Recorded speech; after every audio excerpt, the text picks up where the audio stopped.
और इस सब के बीच महाराष्ट्र में जो सियासी हलचल है वो तेज इस वक्त हो रही है। घड़ी घड़ी घमासान की तस्वीरें सामने आ रही हैं। अजीत पवार अब कौन सी नई रणनीति तय करने वाले हैं, इस पर सबकी नजरें टिकी हुई हैं। और इसी को लेकर तो अजीत पवार के घर पर बैठक, शिंदे सरकार में शामिल एनसीपी के मंत्रियों और बागी विधायकों के साथ ये बैठक कर रहे हैं अजीत पवार। ये तस्वीरें जो आप देख रहे हैं, आज की तस्वीरें हैं ये, और देखिए किस तरीके से वहां पर इन तस्वीरों में जितने लोग नजर आ रहे हैं उतने ही गुलदस्ते नजर आ रहे हैं। कैसे स्वागत यहां पर अजीत पवार का किया जा रहा है, कैसे बधाइयां यहां पर अजीत पवार को दी जा रही हैं। मुंबई में अजीत पवार ने अपने घर पर मीटिंग बुलाई। एनसीपी के वो बड़े कद्दावर नेता जिन्होंने कल मंत्री पद की शपथ ली, और साथ ही ये भी कहा जा रहा है कि विधायक भी पहुंच रहे हैं यहां अजीत पवार से मुलाकात करने के लिए। हम सीधे आपको लेकर चलते हैं, मेरे साथ मेरे सहयोगी अजीत पवार के घर पर ही इस वक्त रौनक कुकड़े और कृष्णा ठाकुर दोनों मौजूद हैं।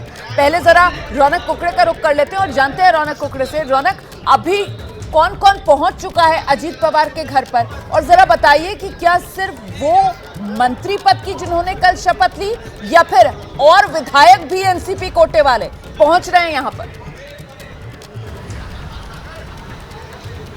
जी देखिए, विधायक भी पहुंच रहे और जिन्होंने शपथ ली वे भी पहुंच रहे। जो पहुंचे बड़े नाम में आपको बता दूं कि कुछ देर पहले कार्यकारी अध्यक्ष जो एनसीपी के हैं प्रफुल्ल पटेल, राज्यसभा से सांसद है, वे भी यहां पर पहुंचे हैं। छगन भुजबल यहां पर पहुंचे, हसन मुशर्रफ यहां पर पहुंचे, धनंजय मुंडे यहां पर पहुंचे। इसके अलावा कई विधायक भी पहुंचे। अब इस बैठक में क्या रणनीति तय करने वाले हैं, जो सूत्र हमारे बता रहे हैं कि मुख्य तौर पर आगे जो सामने वाली पार्टी है, यानी खास तौर से अगर देखा जाए तो जो शरद पवार का खेमा है, वहां से अब जिस तरह से आरोप लगाए जा रहे हैं अजीत पवार को लेकर, जो बुरा भला कहा जा रहा है, उसको लेकर बाहर मीडिया में क्या कुछ बातें कहनी है, ये यहाँ पर जो है मुख्य तौर पर तय किया जाएगा। और जो हमारे सूत्र हमें बता रहे हैं कि अजीत पवार, प्रफुल्ल पटेल और छगन भुजबल जैसे जो नेता है, इन्होंने साफ तौर पर कहा है कि किसी भी तरह का कोई जवाब जो है फिलहाल शायद शरद पवार हो या एनसीपी की तरफ से यानी सुप्रिया सुले की तरफ से भी अगर कोई आरोप लगाए जाते हैं तो इस पर फिलहाल किसी भी तरह की कोई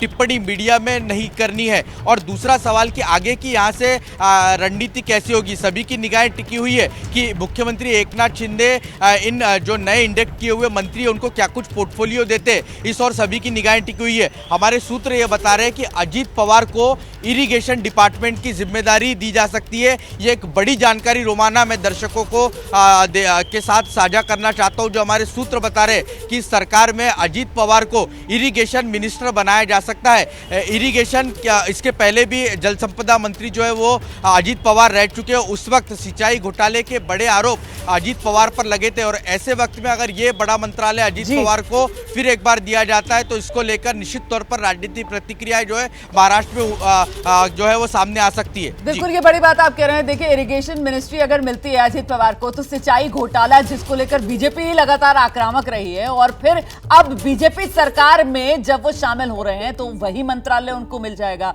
तो इसको महाराष्ट्र की जनता किस रूप में लेगी, ये सब भी तो देखना बहुत दिलचस्प होगा ना। लेकिन इस बीच जरा जल्दी से लता का रुख करेंगे। मुंबई में एनसीपी दफ्तर से इस वक्त हमारे साथ मौजूद हैं, और यहां एनसीपी दफ्तर में हमने कल देखा था अजीत पवार के खिलाफ विरोध प्रदर्शन हो रहा था।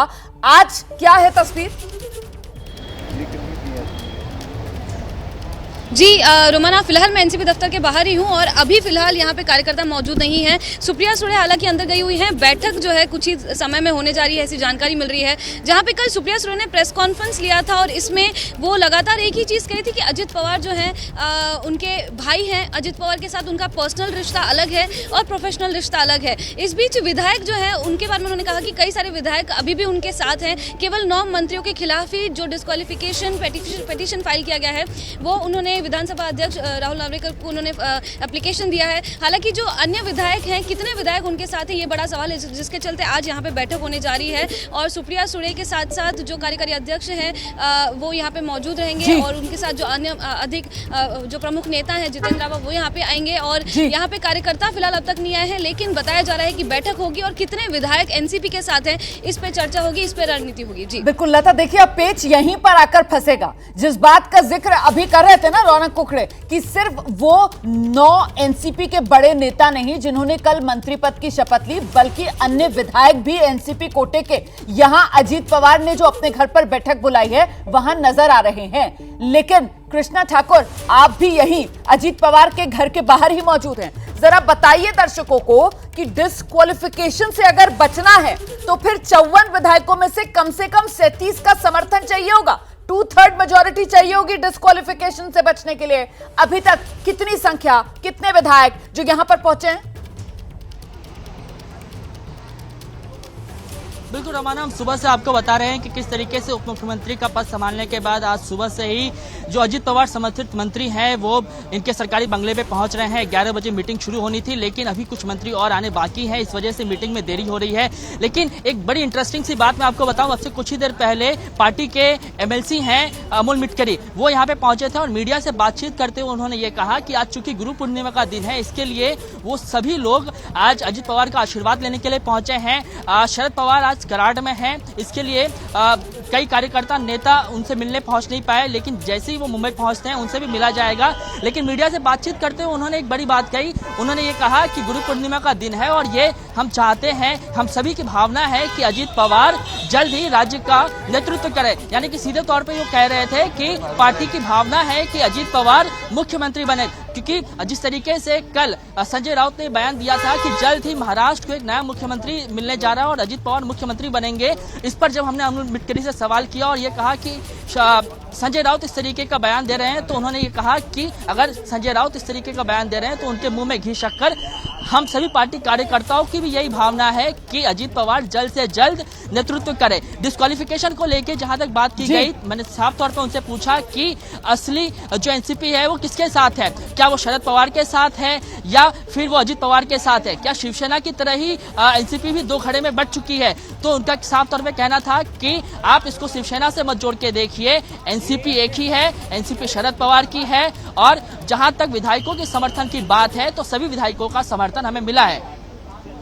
आप रहिए हमारे साथ, लौटेंगे हम इस बड़ी कवरेज पर। लगातार कुल मिलाकर अब सबसे बड़ा सवाल यही है कि आखिरकार असली एनसीपी कौन सी और नकली एनसीपी कौन सी, क्योंकि एक तरफ अजीत पवार हैं जो दावा कर रहे हैं कि वही असली एनसीपी हैं और दूसरी तरफ शरद पवार हैं जो कह रहे हैं कि साहब जो दावा कर रहे हैं कि एनसीपी उनकी है, उनकी सच्चाई सामने आ जाएगी। तो ये महाराष्ट्र की सियासी उठापटक जिस पर सबसे पहले आपके चैनल एबीपी न्यूज ने आपको सबसे सटीक जानकारी दी, हमारे सहयोगी रौनक कुकड़े ने यह खबर सबसे पहले आप तक पहुंचाई थी। इस बड़ी खबर पर, बड़ी कवरेज पर हम लगातार बने हुए हैं। जैसे ही घड़ी का काटा दोपहर 2:30 पे आए, बबीता जी का दिल सास बहू साजिश के लिए मचल जाए। और ये है इनकी बहू, पूरे दिन ऑफिस की टेंशन हो जाए गॉन जब ये करें अपना फेवरेट शो फ्री टाइम पे ऑन। इनकी तरह आप भी देखिए अपना फेवरेट शो अपने टाइम पर और डाउनलोड कीजिए एबीपी लाइव ऐप अपने स्मार्ट टीवी पर।